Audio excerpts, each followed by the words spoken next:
শুনছেন? না, ঠিক আছে, এখন অবধি ঠিকই আছে, হেডফোন লাগবে না, ঠিকই আছে। আচ্ছা ঠিক। ঠিক আছে, তাহলে শুরু করা যাক। হ্যাঁ স্যার।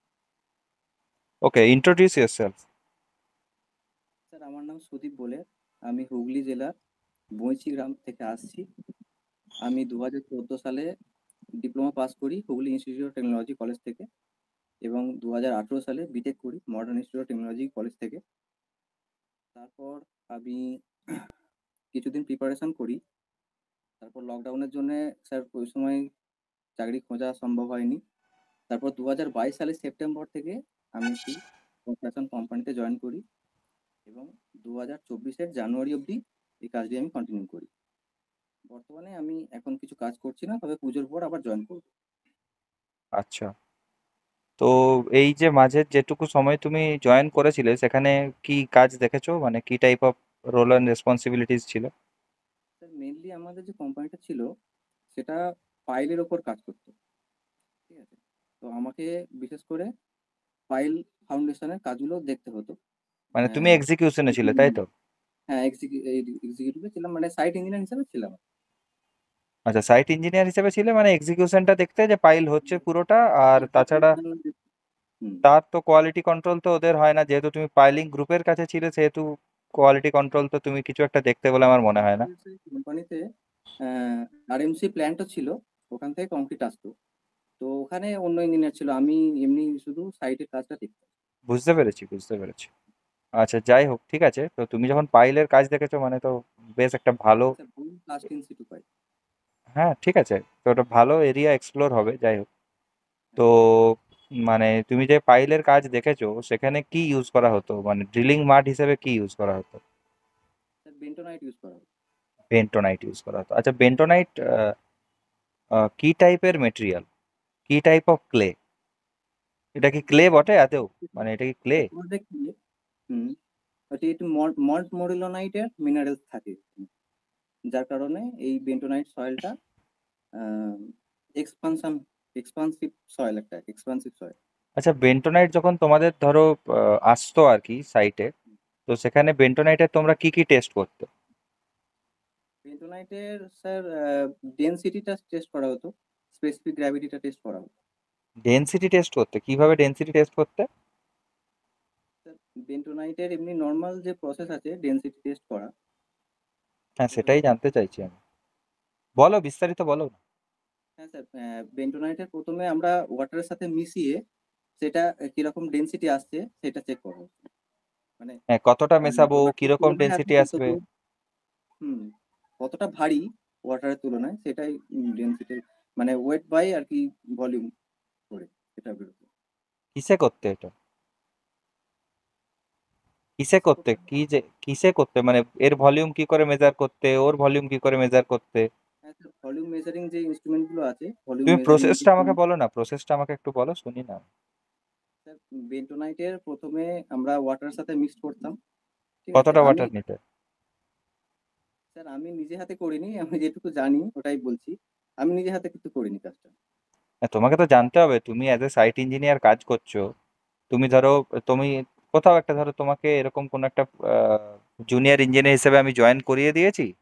তুমি প্রথম দিন পাইলে সাইটে কাজ করতে দেখতে গেছো, সেখানে পাইলিং হচ্ছে। তো ওরা একটা যা খুশি বেন্টোনাইট ইউজ করছে, তুমি ইউজ করতে কি দিয়ে দেবে? তা তো নিশ্চয়ই দেবে না, তাই না? তাহলে তোমাকে তো টেস্টটা সম্পর্কে জানতে হবে, নইলে তুমি কি করে ওখানে যেয়ে পরে বলবে, ওদেরকে আটকাবে যে ঠিকঠাক করছে কি করছে না। অবশ্যই স্যার। আর কি হতো আর? ডেনসিটি চেক করতে, আর কি করতে? স্পেসিফিক গ্র্যাভিটি চেক করতে কিসে করে? স্পেসিফিক হ্যাঁ গ্র্যাভিটি চেক করতে কিসে করে? স্যার, পিকনোমিটার যে ইনস্ট্রুমেন্টটা আছে সেইটা দিয়ে করা হতো। কি কি? পিকনোমিটার। পিকনোমিটার? হ্যাঁ। পিকনোমিটারে করে সবকিছুরই স্পেসিফিক গ্র্যাভিটি বের করানো যায়? হ্যাঁ স্যার, ওটা সয়েলের ক্ষেত্রেই হয় আর কি, সয়েলের করা হয় সবই তো পিকনোমিটার। সয়েল। হ্যাঁ সয়েল স্যার। কি নয়? সবই সয়েল নয়? হুম, ক্লেও তো সয়েল নাকি? অবশ্যই। স্যান্ডও তো সয়েল। হ্যাঁ। তাহলে আর কোবেল সয়েল নয়? হ্যাঁ সবই স্যার, ওটা যখন সয়েলের, হ্যাঁ সয়েল বলা যাবে স্যার, কবেলকেও সয়েল বলা যাবে। কোবেলকেও সয়েল বলা যাবে?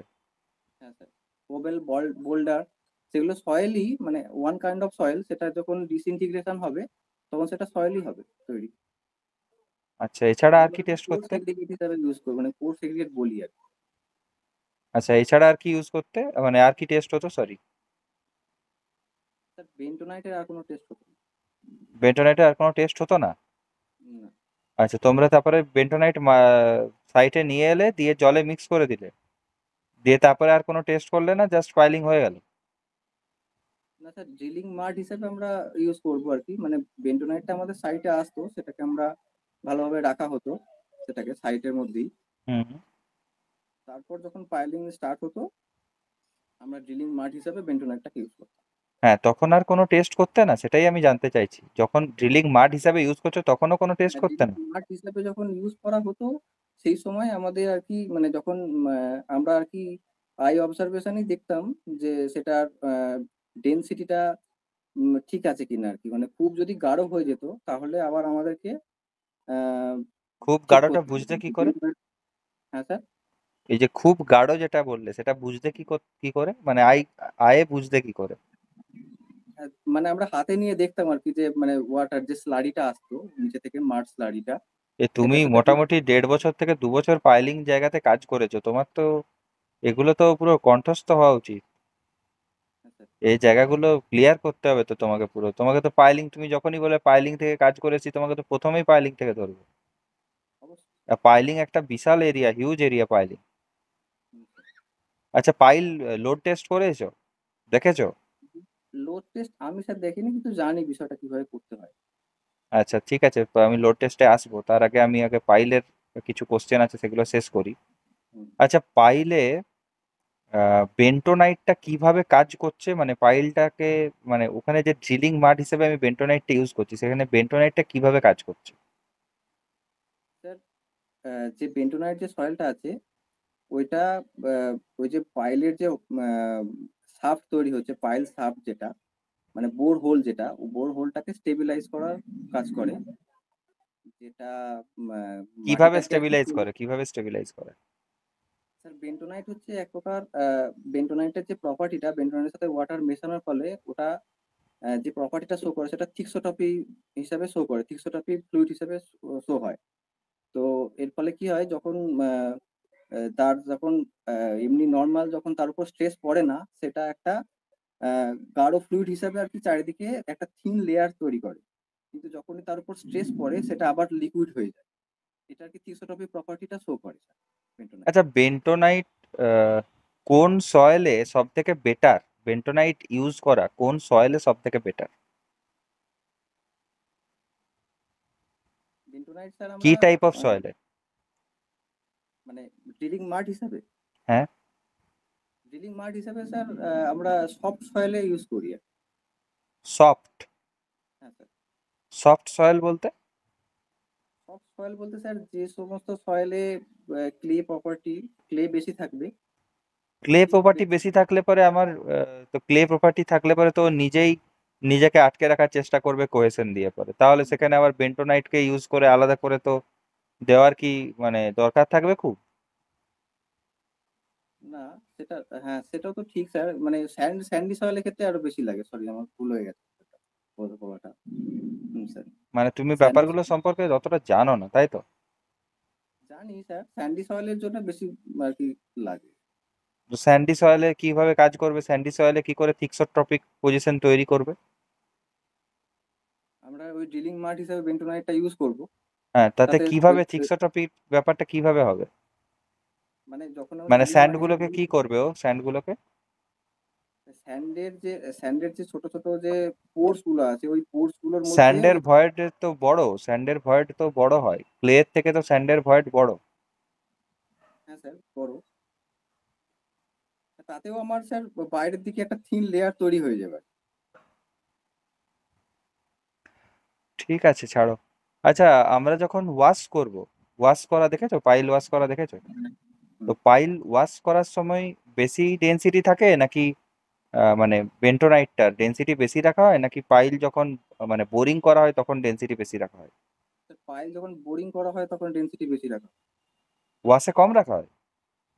স্যার ওয়াশ করার সময় তো বেরিয়ে যায় আর কি, মানে নিচে থেকে সমস্ত মাঠগুলোকে আর কি বের করে দেয়।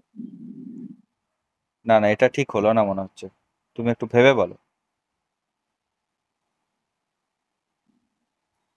তো স্যার বুঝতে পারছি না তুমি ব্যাপারটা। পাইলের এক্সিকিউশন করেছো, তুমি পাইল করিয়েছো, তো তোমাকে তো এগুলো তো মানে কি বলবো, এগুলো একদম মানে মিনিমাল প্রশ্ন। তোমাকে চার্জিং কি, চার্জিং বলতে বোঝো চার্জিং কি হয়, চার্জিং জিনিসটা? চার্জিং মানে বুঝি। আচ্ছা, চার্জিং না করলে কি হবে? চার্জিং না করলে স্যার আমরা তো পাইলের অত নিচে গিয়ে কম্প্যাকশন করতে পারবো না। তো সেক্ষেত্রে আর কি চার্জিং করা হলে সেলফ কম্প্যাকশন হয়ে যায় কংক্রিটটা, যার জন্য আর আমাদের কম্প্যাকশন করতে হয় না আর কি ভাইব্রেটার দিয়ে। পাইলে তুমি ভাইব্রেটার কি করে ইউজ করবে?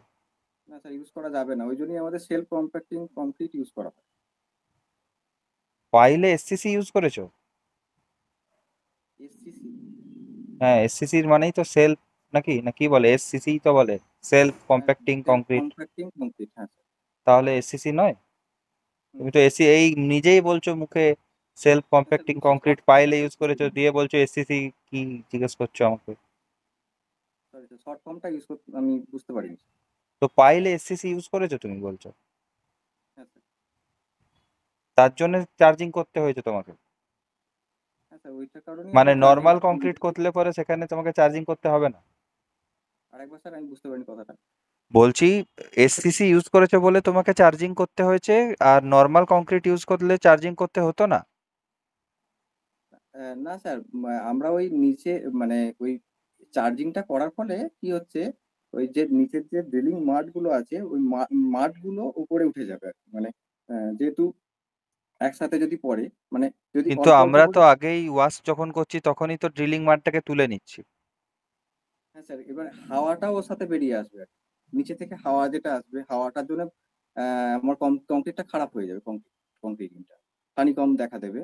সেই জন্য আমরা ওই একসাথে ফেলি আর কি কংক্রিটটাকে, যাতে আচ্ছা ধরো মা- এরকম হলো যে একটা কংক্রিট তোমার হচ্ছে, পাইলে কংক্রিট হচ্ছে, হতে হতে দেখা গেল যে আহ, হঠাৎ করেই তিমি চোখ করে গেছে।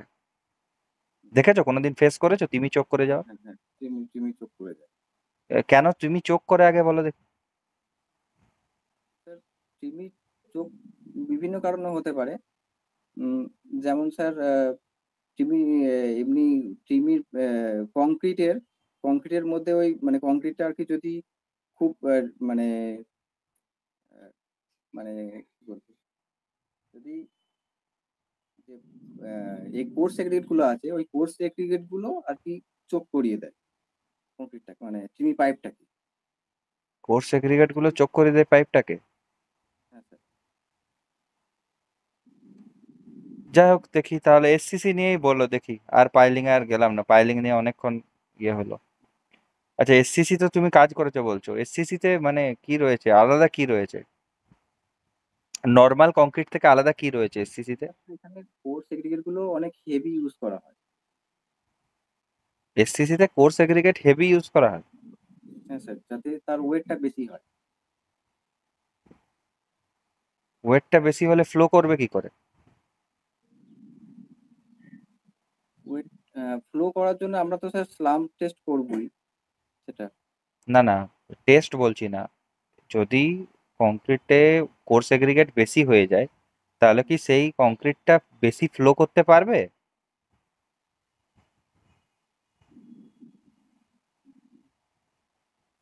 বুঝতে পারছি না এই ব্যাপারটা ঠিক। মানে এসসিসি নিয়ে তোমার কনসেপ্ট নেই, যাই হোক ঠিক আছে। আচ্ছা, তোমাদের যে কংক্রিট আসতো, তো কংক্রিটের রিটেনশন পিরিয়ড বলে একটা ব্যাপার হয় জানো, বা রিটেনশন টাইম? হ্যাঁ স্যার, জানি। কি রিটেনশন টাইম ব্যাপারটা কি? মানে স্যার ওই যে কংক্রিটটা যতক্ষণ আসছে সেই মোমেন্টে যেন সেটার ইনিশিয়াল সেটিংটা না হয়। মানে আচ্ছা, সেটিং সেটাকে কি সেটিং দিয়ে কন্ট্রোল করা হয়, সেটাকে কিভাবে কন্ট্রোল করা যেতে পারে? স্যার, ওতে আমরা কংক্রিটের অ্যাডমিক্সচার মিশিয়ে দিই। হুম। রিটার্ডার মিশায়, যার ফলে আর কি কংক্রিটটা স্ট্রেংথ গেইন না করতে পারে আর কি, ইনিশিয়াল আচ্ছা সেটিংটা ধরো যেন। তোমাকে একটা আমি এরকম প্র্যাকটিক্যাল পজিশন দিচ্ছি, ধরো তোমার সাইটে কংক্রিট এসেছে, দেখা গেল যে কংক্রিটের আচ্ছা তার আগে তুমি আমাকে বলো পাইলের জন্য কত স্লাম্প ইউজ করবো আমরা জেনারেলি কংক্রিটের? স্যার, আমরা 150 প্লাস ইউজ করতাম। 150 প্লাস ইউজ করতে? দিয়ে দেখা যাচ্ছে ধরো যে গাড়িটা এসছে, যে টিএমটা এসছে, সেই টিএমটাতে তুমি দেখতে পাচ্ছ 125 বা 120 মতো স্লাম পাচ্ছ। তাহলে সেটা স্লাম কি করে বাড়াবে তুমি? স্যার ওটাতে আমরা প্লাস্টিসাইজার ইউজ করবো, বেশি ইউজ করবো আর কি। মানে প্লাস্টিসাইজার ইউজ করে পরে স্লামটাকে বাড়িয়ে দেবে সাথে সাথে? সুপার প্লাস্টিসাইজার ইউজ করবো, যার কারণে যেখানে দামটা আর কি বেড়ে যাবে আমার। আচ্ছা, মানে কাউকে কিছু বলার দরকার নেই, নিয়ে এসে প্লাস্টিসাইজার ঢেলে দেবো? না স্যার, আমরা তো আগেই যখন আমাদের ব্যাচিং প্ল্যান্ট থেকে যখন আর কি বেরোবে কংক্রিট, তখনই আমরা ওখানে স্লাম আর কি দেখে নিই, চেক করে নেওয়া হয় আমি যে বলছি স্লাম। ধরো তোমার পোরিং পয়েন্টে যখন এসে পৌঁছেছে, তুমি কোনোদিন ফেস করোনি হয়তো, বাট এটা হয়ে থাকে যে ব্যাচিং প্ল্যান্ট থেকে কোলাপস সাম বেরিয়েছে, তারপরে বেরিয়ে এসে যখন পোরিং পয়েন্টে লাগছে দেখা যাচ্ছে যে 120 হয়ে গেছে। তখন আমি কি করব? স্যার এটা বুঝতে পারছি, বলতে পারবো না স্যার। আচ্ছা আচ্ছা, ঠিক আছে। তুমি কোথায় বাড়ি বললে জানো? আমার বাড়ি sir Hooghly district. Hooghly district. আচ্ছা, হুগলি ডিস্ট্রিক্টের মানে স্পেশালিটি কি? স্যার হুগলি ডিস্ট্রিক্টে চাষাবাদ খুব ভালো হয়, আলু আচ্ছা, চাষ খুব ভালো হয় এখানে। আলু চাষ পাট ভালো খুব হয়। ভালো হয়। আর? আলু চাষ, পাট চাষ, ধান চাষ সবই হয়। আচ্ছা, মানে এখানের মাটি ভালো মাটি, তাই তো? হ্যাঁ স্যার। মাটির প্রকৃতিটা কিরকম এখানে? স্যার এখানকার মাটি অ্যালুভিয়াল সয়েল। আচ্ছা, অ্যালুভিয়াল সয়েল। আচ্ছা, আর এখানে হুগলির এছাড়া আর কি, চাষ ছাড়া আর কিছু নেই মানে, আর বেটার কিছু? স্যার এখানে অনেক দর্শনীয় স্থান আছে, দেখার মতো, আচ্ছা, ঘোরার মতো হুগলি জায়গা আছে। ডিস্ট্রিক্টের নামটা হুগলি হলো কি করে? স্যার হুগলি রিভার থেকে এসেছে স্যার হুগলির নামটা। আচ্ছা, হুগলি হুগলি রিভার রিভার। নামকরণটা দিল কে? হ্যাঁ স্যার, হুগলির নামকরণ এক ধরনের একটা পাতা আছে, হোগলা পাতা, আমি যেটুকু জানি স্যার। ওই হোগলা পাতা থেকে হুগলির নামটা এসেছে। আচ্ছা, মানে হোগলা পাতার বন ছিল হুগলিতে? হ্যাঁ স্যার, ওই হুগলি নদীর মানে ওই একটা নদী ছিল, যে নদীটার ধারে আর কি হোগলা পাতার বন ছিল, সেইটা থেকেই হুগলি নামটা দেয়া হয়েছে আচ্ছা আচ্ছা। নদীটা। এখানে এবার জন্মেছেন নদীটা এরকম থেকে কোনো উল্লেখযোগ্য মানুষের নাম? স্যার আহ, উম, শ্রীরামকৃষ্ণ দেব। শ্রীরামকৃষ্ণ শ্রীরামকৃষ্ণ দেব, দেব আচ্ছা মহাশয়, আচ্ছা আচ্ছা আমাদের শরৎচন্দ্র চট্টোপাধ্যায়, উনি ব্যান্ডেলে আচ্ছা আচ্ছা। জন্মেছেন। আচ্ছা, হুগলি আর ভাগীরথী দুটো নদী কি আলাদা? হুগলি আর ভাগীরথী, হ্যাঁ স্যার, হুগলি আর ভাগীরথী নদী দুটো একই নদী, কিন্তু বিভিন্ন স্থানে আর কি নাম হয়েছে আলাদা। ভাগীরথী নামটাই ভাগীরথী আহ ফারাক্কা ব্রিজটা পার হওয়ার পর সেটা হুগলি নদী আর কি নাম নিয়েছে। ভাগীরথী নদীটা ফারাক্কা ব্রিজ পেরোনোর পরে নাম নিয়েছে হুগলি? না, সেটা নয় স্যার, একটাই নদী, কিন্তু বিভিন্ন জায়গায় নামকরণটা হয়েছে। হুগলি নদীটা ওই ভাগীরথী নদীরই একটা উপনদী, শাখা নদী, সরি। জানতে হবে, জানতে হবে, একটু ডিপে যেয়ে জানতে হবে। তুমি হুগলিতে থাকো, হুগলির জিনিসপত্র জানবে না তাহলে কি করে হবে? ঠিক আছে, যাই হোক, ঠিক আছে, এখানে ইন্টারভিউ ক্লোজ করা যেতেই পারে, এখানে ইন্টারভিউ ক্লোজ করা যেতে পারে। বলো, তুমি বলো, তোমার ফিডব্যাক আগে শুনি, তারপরে আমি আমার ফিডব্যাক দেবো। স্যার পাইল থেকে আরো আমাকে ডিটেলস জানতে হবে, আরো পড়তে হবে। একদম, পাইল পড়তে হবে শুধু নয়, পাইলের নিয়ে একটা মোটামুটি মোটা চটি খাতা তৈরি করে তাতে লিখতে শুরু করো। স্যার। পাইল যখনই ওখানে পাইল বলবে, পাইলিং কোম্পানিতে কাজ করেছো, তোমাকে পাইল নিয়ে ওরা ছাড়বে না। আর ওখানে যারা বসে থাকবে, দিগ্গজ দিগ্গজ মানুষ বসে থাকবে। ঠিক। হ্যাঁ, ঠিক। তারা পাইলের মানে, তুমি হা বললে ওরা হাওড়া ধরে নেবে ঠিক। তো পাইলটাকে পুরো রেডি করো। তুমি তোমার ওয়ার্ক এক্সপিরিয়েন্সটা যদি বলতে না পারো তাহলে কি করে চলবে? তুমি যখন বলবে ওখানে, হ্যাঁ, হয় দেখো, হয় তুমি তোমার ওয়ার্ক এক্সপিরিয়েন্স বলোই না, তাহলে তোমাকে থিওরিটিক্যাল প্রশ্ন ধরবে। আদারওয়াইজ তুমি যদি ওয়ার্ক এক্সপিরিয়েন্স বলো, আর পাইল বললে তো মানে ধরবেই। পাইল, রোড, বিল্ডিং, এগুলো হচ্ছে একদম পুরো মানে, যেগুলো বলে মাখন এরিয়া, মাখন। লাইটের কাজ করেছি, তো স্পেসিফিক্যালি জিনিসগুলো আর কি দেখা হয়নি বা বলা মানে জানি না। দেখো, তুমি জুনিয়র ইঞ্জিনিয়ার হিসেবে জয়েন করবে, তাই তো? জুনিয়র ইঞ্জিনিয়ার হিসেবে জয়েন করা মানে হচ্ছে তোমার কাজ হবে এগুলোর মনিটরিং করা। তো তুমি যদি কাজটা সম্পর্কেই তুমি যদি না জানো, তো হোয়াট ইউ উইল মনিটর? তুমি কি জিনিসটা মনিটর করবে?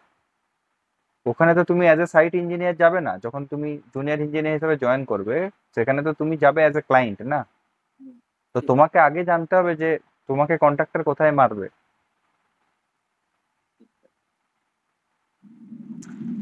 ঠিক ঠিক আছে, বাকি ঠিক আছে, বাকি চিন্তার কিছু নেই, বাকি অ্যাটিটিউড, কুল কাম কম্পোজ এগুলো ব্যাপারগুলো সবই ঠিক আছে।